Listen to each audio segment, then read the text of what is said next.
Yate, Colleen Gorman here. I am Diné from the Navajo Nation, Chinle, Arizona. Nanish eja tachitni nishle, be betwodni twitchitni bashichin. So, I'm proposing a dual credit class that can be a freshman level class for college students, as well as a dual credit class for high school students. And this would be a Native Studies class that would align to the Institute of American Indian Arts, or IAIA's course, History 101, Survey of Native American History prior to 1865. Basically, the course description reads as, this course surveys Native American history prior to 1865. It focuses on the development of tribal societies and civilizations in North America, relationships between the indigenous peoples in the United States and the European colonizers, and the relationship with the United States from its founding through to the Civil War period. So one of the textbooks that I definitely want to include as our first reading would be Chapter 1 of the book that was recently published in May of 2025 by Kathleen Duvall, called Native Nations, a Millennium in Native America. Hold on, I know I might have misstated that real quick. Native Nations, a Millennium in North America. That was published by the Random House Trade Paperbacks in New York City. And so what I think is really interesting about Chapter 1 is it talks about the academic discrimination and scientific racism that occurs in Americans, but later Americans, not the early European arrivals, because the early Europeans who arrived, they actually encountered like powerful nations and needed help to survive, and so they had to negotiate and really work to find a way to survive in the Americas. And later on, when Americas invented or used Manifest Destiny as a way to dehumanize Native Americans, what they kind of described Native Americans as at that time were like primitive races who were not even human. That's why we were referred to as savages. But also there was absolutely no way that they could have even had any kind of urbanization or any kind of advanced civilization or achievements, scientific achievements, or anything of that sort.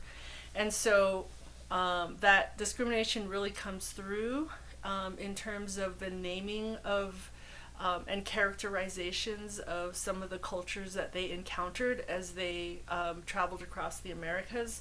So the cultures, the mound cultures, the Mississippian cultures was often referred to as mound culture because they absolutely could not acknowledge that these mounds were actually pyramids that were earth-based pyramids. A lot of the mound structures were in places where there were no stones to quarry, so they couldn't make an actual stone pyramid, but what they did was they moved massive amounts of earth and created pyramids. And so what's really interesting with regards to that, because in Chapter 1, or maybe it's in the foreword, Duvall talks about how there were thousands of mounds across the Americas that just spanned the whole, like everywhere in America, from Florida up to way up north, and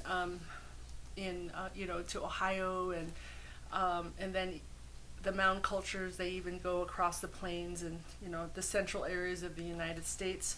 Cahokia was one of the mounds. She talks about Moundsville, Alabama, and with Cahokia, I think in the urbanization, I believe that Cahokia is either Cahokia or Moundsville, or maybe it was another one. But there was about 1,000 people in the urban area at the center, but 10,000 people in the surrounding area. And she talks about the fact that urbanization occurs because food and produce, things like that, are actually made in the immediate community around.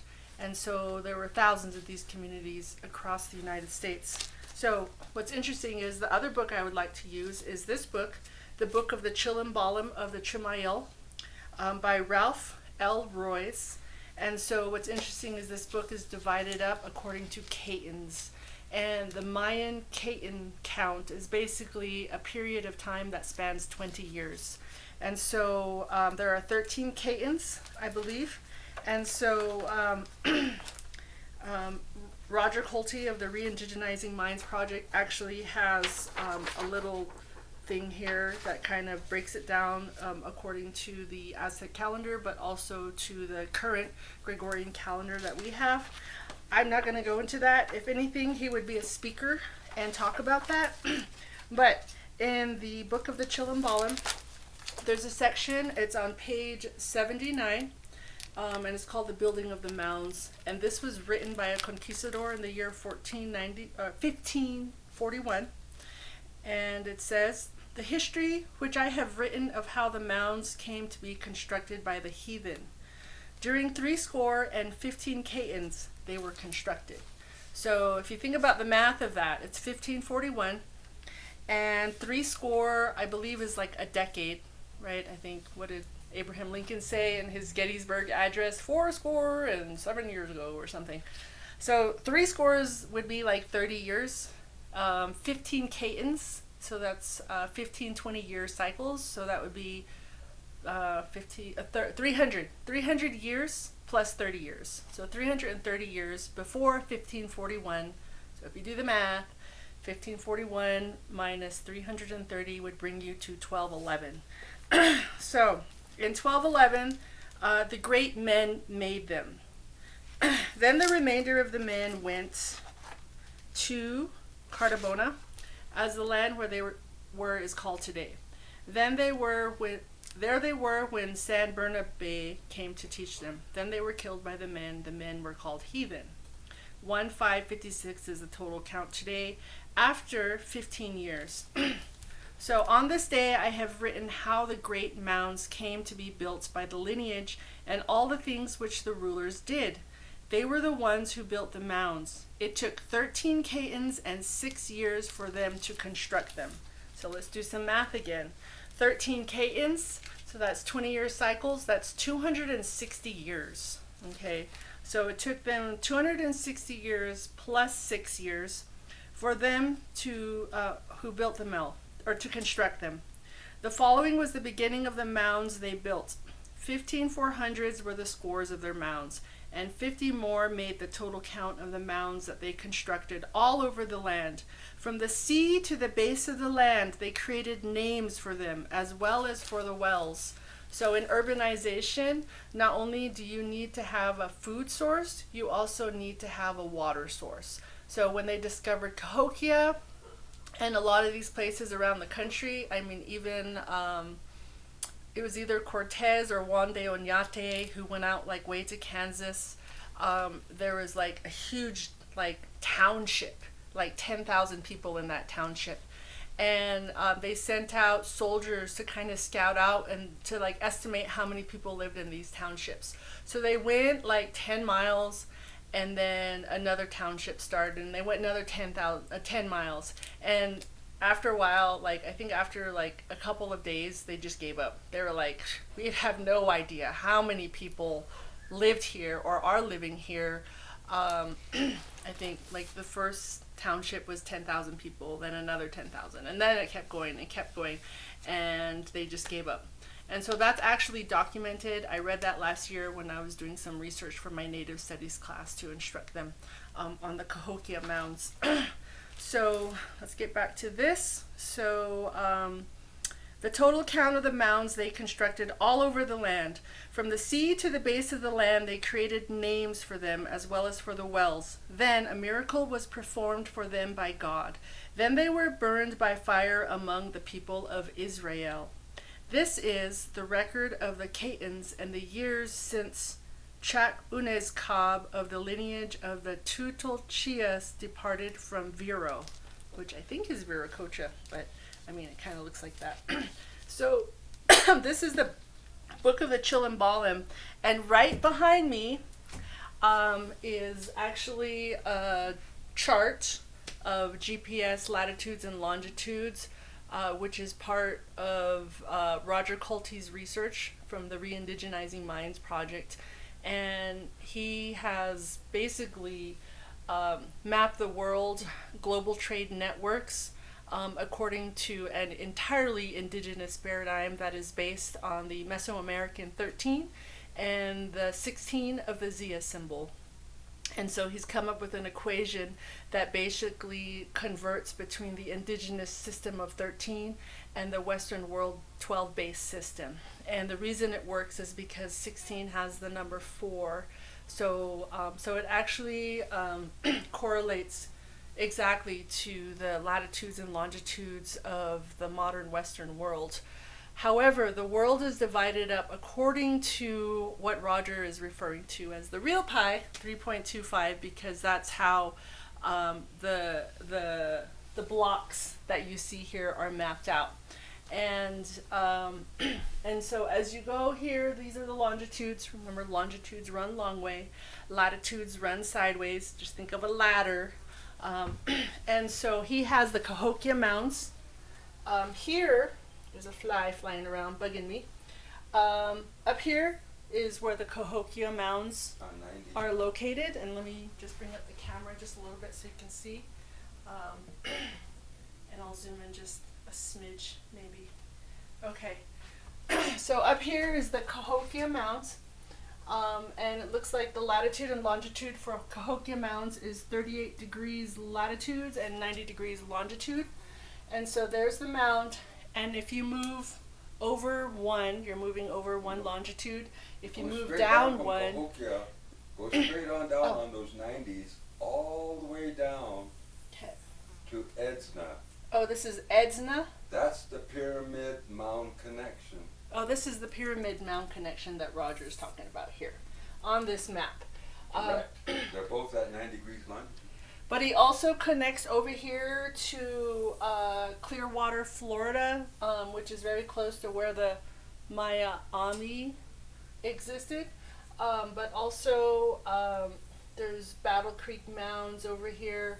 Oops, I went too soon actually. Let's go back up here. So the Cahokia Mounds is actually on this global trade network. You can see kind of how it's like the center point. It's connected to Edsna on the 90 degrees longitude line, but it also, if you go 1 degree over to the right, 1 degree down, and you keep moving through these blocks like this, you get to Durango, Mexico. Some of the places in between, there's Spiro Mountain, which is spot on, like Spiro Mounds. Yeah, that's a mound there. The Ohio Serpent Mound is also on here. But I'm not really sure. It's up there near 39 and on the top. Oh, near 39. Newark Earthworks. Okay. No, it's on the top. It's No, on the top row. Oh, right here. Newark Earthworks. Oh, here we go. Okay, so that comes all the way down here. Okay, so Newark, Ohio Earthworks and Serpent Mound, Ohio. So there's like all these connections that you can see, just like straight line connections using latitudes and longitudes and literally just moving one up and one over. Alignments. And so what I think would be really interesting to do with this class would be for students to explore some of the information, to research and find out information, and to work on mapping out not only maps of America, but also a timeline, a historical timeline according to indigenous time. So that could be the 260-day calendar and the year count that can be extrapolated from that, or that could also be through the Mayan Caton count. And that's where having Roger come into the class to do his presentation on the Mayan Caton counts that he had provided from his research. I showed you that piece of paper. So I think this class would just be really amazing, and really re-indigenize students' minds to like see through a truly indigenous perspective our place in time and space and history here in the Americas and throughout the world, and to really understand who we are, and to also create a curiosity to discover and research and do more research into their own cultures and history and knowledge, and to preserve and find that information, and to really go out and understand, even without digging up bones, right? To really understand even like pictographs and petroglyphs, you know, especially if they find them, because there are a number of pictographs, petroglyphs, sacred places on this global trade network that Roger has shared. So that's just something I would like to propose. I feel like it would be definitely the topics, like one day in class could actually be a workshop. And so I'm hoping that we can get the support of the Indigenous Teacher Education Program at the University of Arizona to support us in doing a presentation to the Tohono Ahatim.